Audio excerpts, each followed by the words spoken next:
ভাই ও বোনেরা, আল্লাহ আল্লাহ তাআলার তাআলার দয়ার দয়ার কথা কথা একবার একবার চিন্তা চিন্তা করুন। করুন। যখন যখন জান্নাত এবং জান্নাত এবং জাহান্নাম জাহান্নাম তারা উভয়ে কথা বলে, তখন তারা উভয়ে ঈমানদারদের জন্য কল্যাণকর দোয়া করে।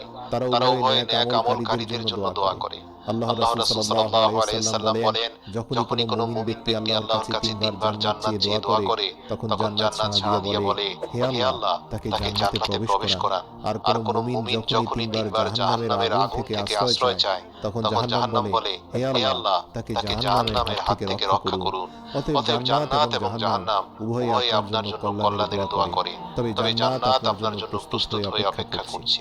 হযরত উবাই ইবনে কাব রাদিয়াল্লাহু বলেন, সাধারণত প্রত্যেক সময় যখনই আল্লাহ তাআলা জান্নাতের দিকে তাকান, আল্লাহ তাআলা জান্নাতকে বলেন, তুমি নিজেকে তোমার অধিবাসীদের জন্য সুসজ্জিত করো। এবং জান্নাত প্রতিটি মুহূর্তে নিজের সৌন্দর্য বৃদ্ধি করে চলেছে এবং এটা চলতেই থাকবে যতক্ষণ পর্যন্ত না মুমিন বান্দারা এর